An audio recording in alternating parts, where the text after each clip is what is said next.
La Jornada Zacatecas TV, un espacio de libertad. Les damos la bienvenida al evento conmemorativo en alusión al 8 de marzo 2023, Día Internacional de la Mujer.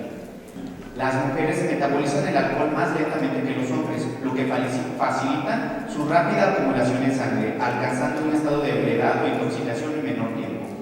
Las complicaciones asociadas al consumo de alcohol que más pérdidas de vida saludable provocan son la cirrosis hepática, las lesiones por accidente en vehículo motor, la dependencia alcohólica y los homicidios. Queremos presentar a nuestra ponente, maestra Ibtisamar Nuyut Yacine Enríquez, psicóloga clínica egresada de la UNAM con estudios de maestría y certificación internacional en terapia centrada en esquemas.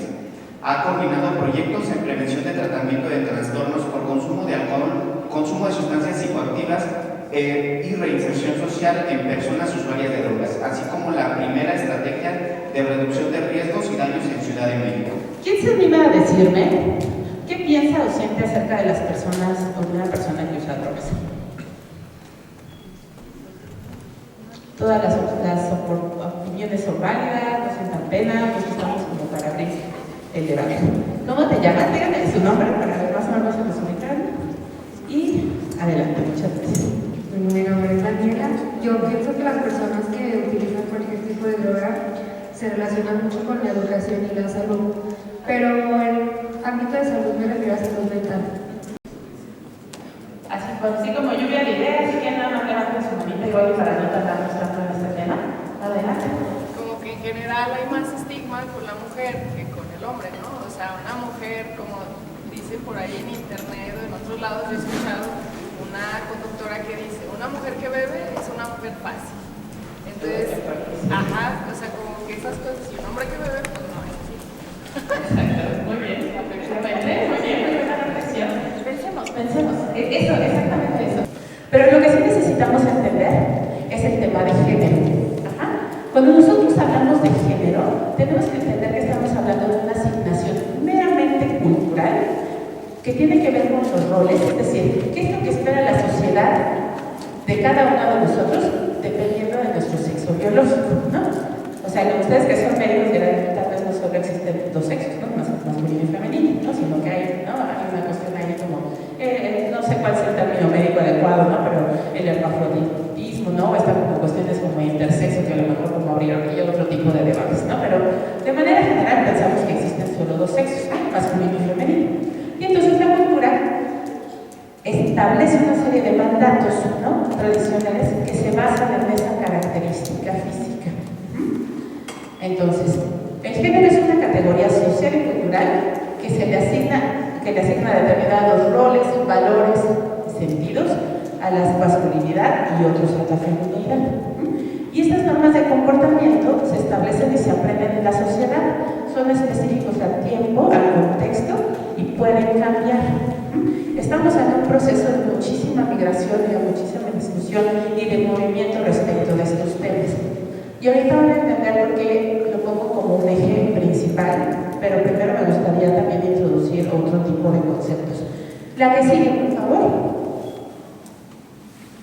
¿Qué son estos dos? ¿No? ¿Cuáles son los roles y los estereotipos de género? ¿No? Los roles ya platicamos que son como normas y expectativas que socialmente se espera de un individuo o de un individuo, según su componente biológico, y a partir de esto se crean una serie de estereotipos, ¿no? Que son, digamos, ya características, creencias, ¿no? Mandatos, preceptos, ¿no? Como muy establecidos y a veces muy flexibles sobre lo que es ser mujer y qué es ser hombre. Acá a veces este tipo de cuestiones genera un poco de discusión porque no alcanzamos a entender que esto de lo que estamos hablando, ¿no? Estos mandatos, ¿no? Y estas cuestiones meramente inflexibles no solo afectan a las mujeres, ¿no? Sino que también afectan a los hombres y a todas las personas que convivimos en las sociedades. Cuando nosotros hablamos de estereotipos y algunas personas dirían mandatos de género, hablamos de cuestiones meramente inflexibles que cuando una persona da un paso fuera de esta manera de ver a la masculinidad o a la feminidad, podemos ser señalados o podemos ser incluso discriminados, ¿no? Entonces, un ejemplo de estos estereotipos sería, por ejemplo, que las mujeres debemos ser siempre cuidadores, ¿no? Muy bien. ¿Quiénes conquistan? ¿Quiénes invitan a salir, no? Y ahorita ya está más parejo, ¿no? Pero en general los hombres, ¿no? ¿Quiénes deben darse a respetar? ¿Quién debe de firmar un contrato antes de disfrutar su sexualidad? Realizan trabajos de cuidado y limpieza. Sí. Bueno, ya sabemos que estamos como migrando, ¿no? Ya estamos avanzando en estos temas. Pero fíjense cómo estos ejemplos tan simples, ¿no? O sea, cosas simples de la vida cotidiana, sí nos dan ya mucha mirada de cómo seguimos manteniendo muchos de estos estereotipos y estos mandatos. Ahora, ¿por qué es relevante? La que sigue, por favor. La que sigue. Ahorita vamos a hablar más de este tema. Pues.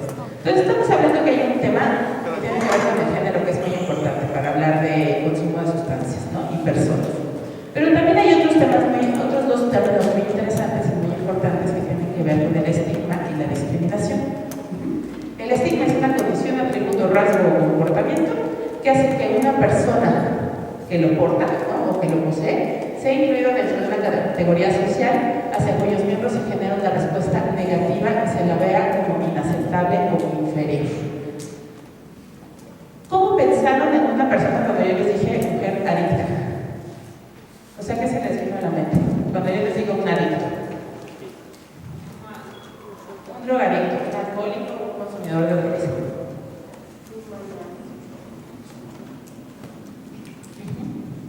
Efectivamente, entonces estamos hablando de un tema que está incluyendo dos líneas importantísimas: el tema de género, ¿no? Los roles y sus estereotipos, y el tema de estigma y discriminación, ¿no? Hacia una población particular.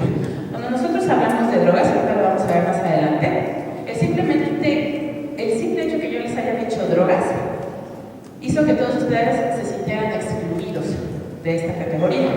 Pero les tengo una noticia: yo soy una persona usuaria de drogas y les apuesto que ustedes también. ¿Quién de ustedes consume alcohol o tabaco? Aunque sea de manera, fines de semana, ahorita vamos a ver los tipos de uso. Pero ¿qué creen? Que cuando hablamos de alcohol también estamos hablando de una droga, ¿no? De una sustancia que tiene un efecto en el sistema nervioso central, ¿no? Que cambia nuestra conducta, nuestro comportamiento, nuestra percepción del mundo, y que en este caso, por ejemplo, esta sustancia, porque no todas las drogas o las sustancias psicoactivas tienen la capacidad de generar adicción, esta sí la tiene, ¿no? Pero fíjense cómo este tema del estigma como que sesga nuestra mirada del mundo, ¿no? Entonces ninguno de nosotros se consideró dentro de ese cuadrito de categoría. Yo soy un usuario de drogas, ¿no? Cuando sigas, ¿quién usa café aquí? Todos, ¿no? Allá vivimos, somos una sociedad muy cercana al café, a la cafeína, a las bebidas energizantes, ¿no? ¿El café será o no una droga?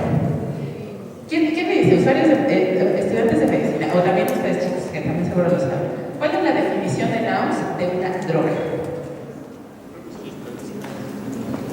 Bueno, es toda aquella sustancia que entra y ahora cariñosa y altera las funciones.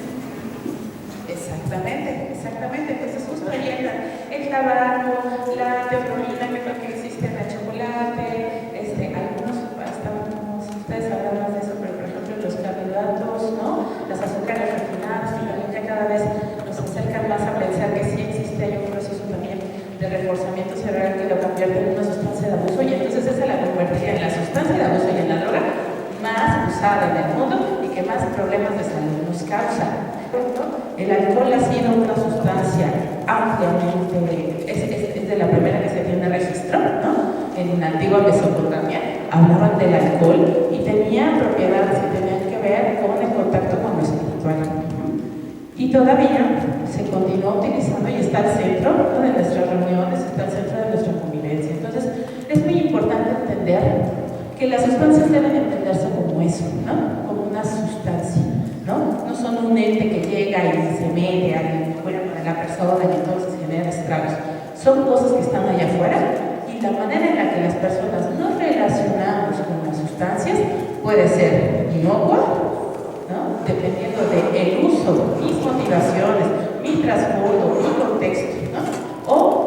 ser también muy dañino, ¿no? Como lo vemos en el caso de personas por uso de sustancias, ¿no? Entonces, todos los grupos humanos han hecho uso de alguno de ellos desde tiempos inmemoriales hasta la actualidad.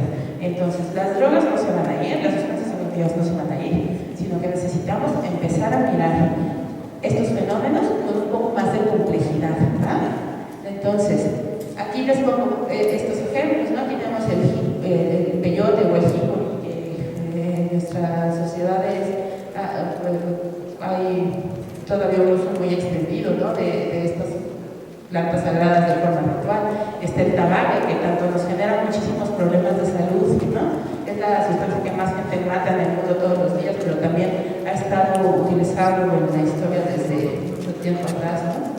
Acá les pongo unos afiches que hablan, por ejemplo, de la venta de cocaína en gotas para niños en Estados Unidos, por ahí de la época como de los 40, para paliar, ¿no? El dolor de cuando les salían los dientes. Cocaína, ¿no? Y cocaína más pura que lo que vemos ahorita. Y el café, por ejemplo, estuvo prohibido durante muchos años, ¿no? O sea, a manera de que quien lo consumiera podía estar sometido a pena de muerte, ¿no? Por consumirlo. Y aún así había personas que se lo habían en secreto a consumir. Entonces, y así vamos, ¿no? Así vamos. El cristal de metanfetamina no es una droga nueva. Ustedes tienen en este momento aquí en este estado un terrible panorama con esa sustancia, pero no es algo nuevo, ¿no? Es una sustancia que se desarrolló con fines médicos, ¿no? Y que hoy está haciéndose en este contexto y en este momento un uso totalmente diferente. La que sigue, por favor. Tenemos que entender y comprender que el alcohol, de la sustancia de la que hablamos hoy, sí es una sustancia que puede poner a las mujeres en riesgo de sufrir este tipo de agresiones. Entonces, no es culpa de nosotras, ¿no? Entonces, aquí hay dos sentidos. Uno, necesitamos hacer mejores herramientas para que las niñas que consumen estén seguras donde sea que estén, ¿no? Las mujeres que consuman. Y segundo, necesitamos hacer muchísima concientización respecto de este tema, porque quienes hacen este tipo de acciones principalmente son hombres y principalmente lo hacen al interior de espacios de confianza. Entonces esto es súper importante y quiero adelantar para que vean algunos testimonios que extraen del documento que me parecen muy importantes. Se estima que el 94 puntos, existe una cifra de 94.7 respecto a violencia sexual, ¿no? Y sobre todo cuando el uso de alcohol voluntario está involucrado en esto, ¿no?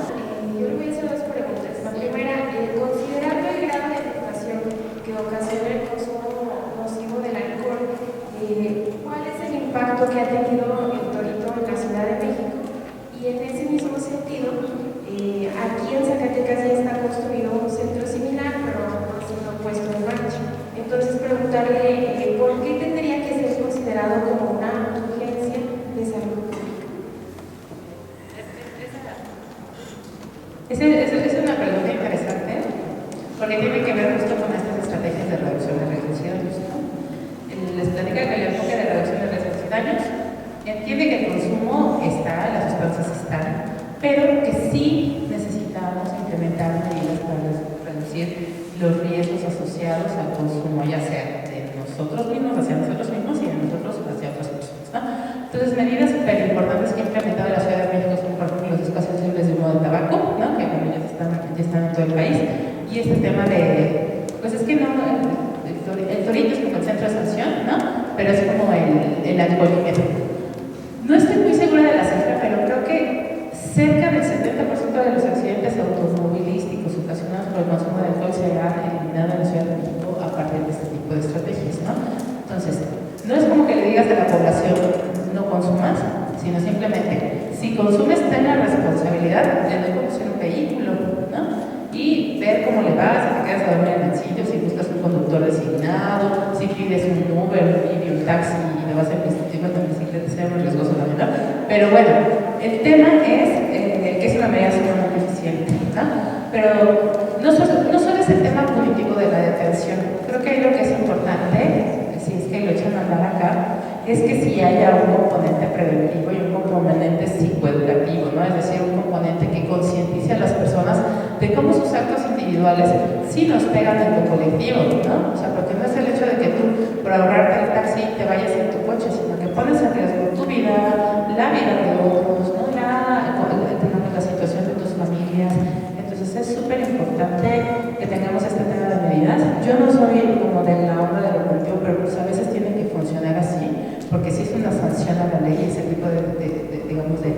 situaciones deben tener algún tipo de consecuencia. Entonces yo creo que sí es una moneda importante, ¿no? O sea, no solo el delito, sino más bien en la instalación de este tipo de dispositivos que disuadan el consumo. Pero más importante que disuadir el consumo es concientizar, ¿no? Sobre que este es un acto de responsabilidad personal y todas las personas lo podemos hacer con nuestro cuerpo en lo que se nos dé la gana, ¿no?